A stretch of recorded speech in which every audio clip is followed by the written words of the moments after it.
is the Rangers Journal Night.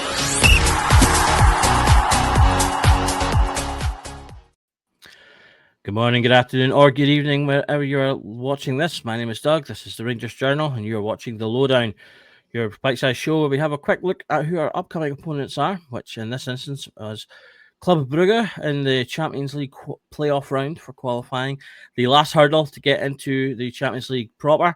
Of course, if we can get past this, that will be a major financial boost for the club, as well as obviously the chance to play some fantastic and exciting ties at the highest level of the European stage. All is not lost if we do fall at this hurdle, however, as we have already guaranteed Europa League league phase football, so we will still have that to look forward to should everything not go quite as we hope it will.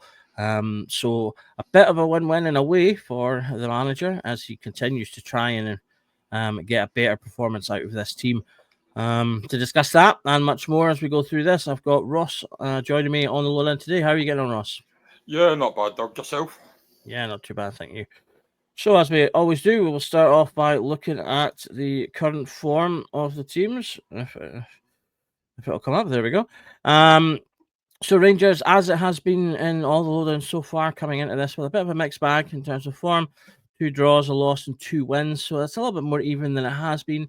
We've been drawing a lot in a lot of the run-ups to games. So a slightly improvement, perhaps, but given the teams we've been playing, one would expect and hoped that would have happened. But it should be, and it could be, and should be better. Club Brugge, they're coming into this with 4 wins out of 5, including an excellent turnaround versus Salzburg in their previous tie in the Champions League qualifiers. Really good performance from them to pull that game around. Salzburg had gone ahead in the tie before they managed to pull it back to qualify to play us in the playoffs. In terms of our overall history, we don't really have a history with Club Brugge. We've won 1 and drawn 1. Playing them in the Champions League, and I think it was was early 2000s or late 90s, I think it was. So not a storied history with Club Brugge at the moment, but yeah, Ross, obviously we've touched on there throughout the whole of this season. Performances have obviously been a bit sticky, and going into these Lowdown matches, I've never really had a good set of performances to look back on, and it's no real different here. Yep. No, it's not. I can't see any positive coming in, to be completely honest with you. Being honest, I'm really not looking forward to the match at all. But I said it's a 1-1. So if I put my honest hat on, I would rather went to Europa. Again, some would argue the Europa is a wee bit harder. But Rangers Thursday just has a ring to it. You know, it just feels like Rangers Europa is just a completely different team for some reason. So yeah, if we did get beat, I wouldn't be too angry. As long as we go out and actually give it a shot, whether it's a home leg or away leg, we actually got to prove why should we Champions League. We don't. We move on. So absolutely, I think a lot of fans would probably agree there. Many fans obviously have enjoyed the times we've had in the Europa League over the last few years. We've really set ourselves up as a solid European force in the Europa League, getting into the last 16 or later. The majority of times that we've been in the competition since sort of returning to European football. So there's a lot a lot of pluses to being in that competition. Obviously, the big plus with the Champions League being that financial push that it will give us to help close that gap on them across the way. But lots to think about when we're thinking about Europe and which is best. And as I say, I think it's kind of a pros and cons. But we are Rangers, so Champions League, that's the top table, so that's where I think we want to be. But yeah, like you say, Europa League, I'll not be crying if that is the ultimate destination. So let's have a look at. Why does it keep going to that one? There we go. Let's have a look at Club Brugge in more detail. So the Club Brugge 11 we've got here. They tend to play in a 4-2-3-1 formation most of the time. Over the last calendar year, they've played that somewhere in the region of plus 70%.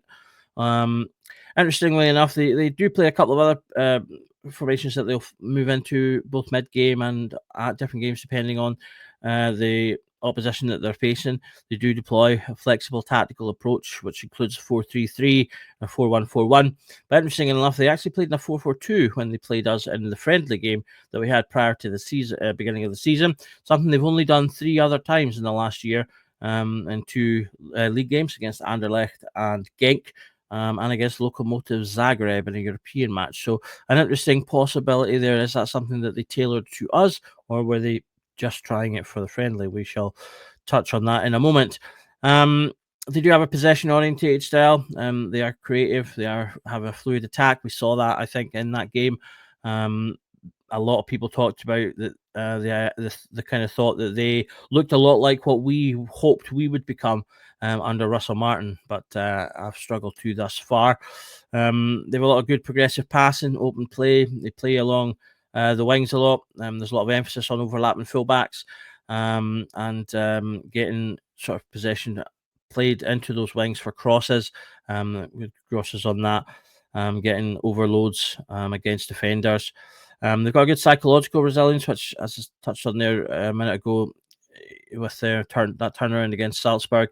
They will come to Ibrox, which hopefully its Cauldron will do what it does. But there'll be a team, I think, that will come ready to face that. And they've got a decent disciplined defence with a patient build-up, which again I think we saw in the match when they needed to slow the game down. They did, but then they broke quickly on turnovers and moving the ball forward.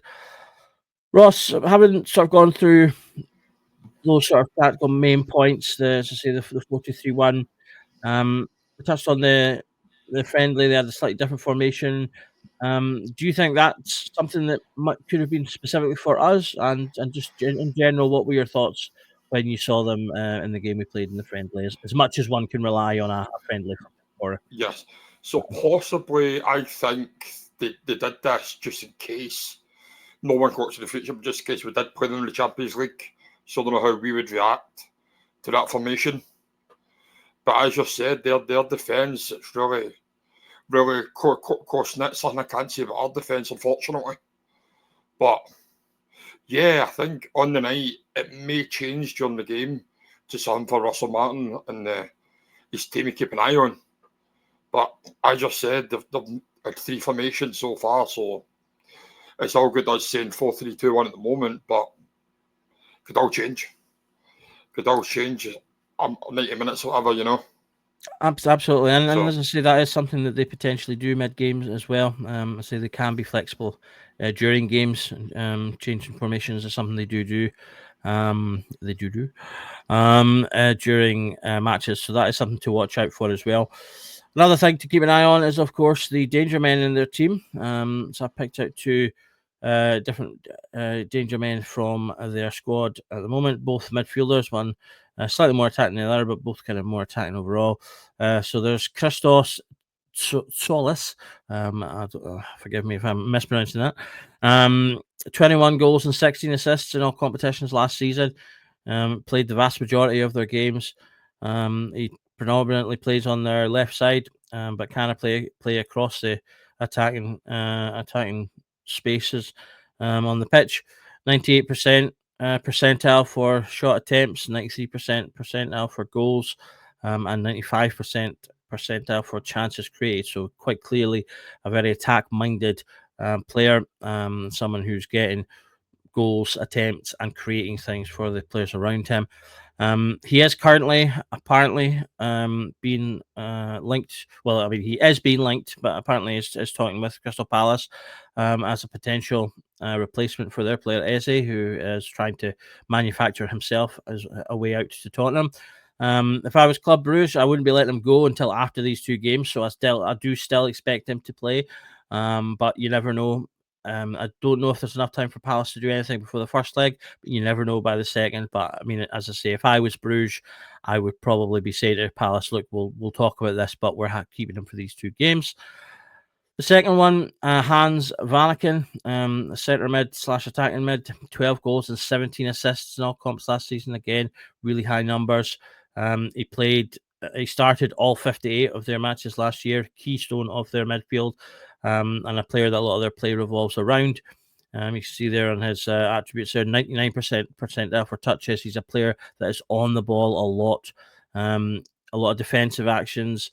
A lot of aerial duels won, I should say. He's a strong player in their defence and in attack, where he got a good number of headed goals. And again, with a high level of chances created in that percentage. Ross, did you see much of these guys at all, or did either of them stand out for you in the friendly? I just said it's quite a lot to say about a friendly. To be honest with you, I was more concentrating on my team. I wouldn't say that was really keeping an eye on Brugge, but I was keeping an eye on all the new players about what. So, to be completely honest with you, Doug, no. I wouldn't want to lie, so no, I don't. But with the stats you gave us there, they are cracking players that we'll need to keep an eye on, whether it's man marking or whatever Russell has in mind. But I feel like, as I've spoken for previous podcasts, see where our defensive weight goes up, will we change it for Europe? Excuse me. So these two players, they could take advantage of that if our full defenders push up what they have done since the start of the season. It worries me a lot. Because players, two that you mentioned, they'll quite easily beat their side row. So I don't know how you feel about that as well, the defensive line, you know. Really worrying ahead. Yeah, the defence will definitely need to be on top form when we're playing these two games. Brugge, I think, are easily the toughest of the teams we've faced thus far. The draw has been kind to us. Although that being said, I do still think this was the preferred draw for this round that we got. I say they're a difficult team, but they are a beatable team. They're just unfortunately also able to beat us. But on the topic of our defence and our team in general, I've got my sort of predicted starting lineup for the match here. Obviously, the previous game against Alloa saw a significant number of changes to the team, as was probably expected for that match. So I do expect a large number of the first team players will return into the team for this game. So that includes Jack Butland returning in goal, John Suter returning at centre back to partner Giga. Although I did think Fernandes had a good game all in, it was good to see him getting some minutes in that match. Left back is really the problem area right now. We've obviously sold Fraser to Dunfermline. Yilmaz is not in the European squad, so he can't play. And Jeff Day has been taken out of the European squad as he is 1 foot away from being sold. So we currently have no, I was going to say no first choice left back, no left back at all. We are linked with a young player coming from England, 19-year-old whose name has totally escaped me now. I meant to write it down and I have not. Apologies. But whether we get him signed in time is one thing, and then B, he's a 19-year-old. He's not played a huge amount of football. Do you throw a player like that into such a big game? In my mind, you don't. And so therefore, I think he goes with what he's been doing up until kind of Jeff came back in, which is going with Aarons at left back, and then Tavernier back in the right back slot. So sorry, Doug. Before you say that, Rangers have just announced that defender, literally just on Twitter as you speak. Oh, look at that! I'd love to say we were breaking the news, but we're not live. So no, but that's good. That's good to know. Jaden Mahango, but I apologise if I'm muttering that, but he's going to wear the number 30. It's just went up the last minute on Rangers Twitter. Well, there we go. So, well, I stand corrected, Rangers. Jaden Meghoma has now officially signed. They have signed him in time. So that's good news. So we have a left back. So it's a case of I'm trying to think of can we actually get him into the team? Yes. When did we make the changes with Moore and when did we make the changes with Moore and Asgard? I believe that doesn't matter. I believe we can still make 2 changes tomorrow. I'm led to believe. You can make 2 changes. You can make 2 changes up to 24 hours before. So, but my thinking is, was that or 2 changes? Yeah. That's something to look into. But anyway, even again, so the now we can say the point is he is there. So the decision will just be, does he get thrown in? As I say, my thoughts are no. If you would like to read about an opposition thought, then Dave has got a written article also previewing the match on our website. So if you go to rangersjournal.com, you can find the Club Brugge preview written article there, where Dave, spoiler alert, leans more towards putting the youngster into there. So if you'd like to read a bit about that, do go to the website and check it out. Back to my team here. So in the midfield, I kind of expect the starting mids to kind of come back into it. He does seem to favour Rothwell, so I've got him at the base rather than Raskin. And then Dio and Cameron back in. And then our attacking wingers, I feel like they pick themselves. And then Meghoma presumably coming in if Dessers is still injured or coming back from the knock. Although I do think Curtis is knocking at the door to potentially, could he start up front? That's a question I think we should be asking ourselves as well, given how well he's been doing. Ross, having a look at that team, what changes would you make? The first change I would make is Aras and Tav. I would like them to switch sides. It's the first thing I would change. I would also take Diamonde out for Barami. I feel like the game he had at the weekend proves why he should be starting. Mm-hmm. I like your argument as well about Curtis, but I can't see it. So I'm the same as yourself. I'm happy the team it is. Get no changes. Take Diamonde out. The front three picks itself for me. As much as I like De Niro, he's not a gammy. Yeah, he's not doing it right now, is he? So no. So I'm pretty much happy with that team. Just 2 changes, but yeah, I'd be happy enough with that team. Do you think Russell Martin, assuming he puts in Barami, which is a good shout, I do think he's played well in the games he's come in for. Yeah.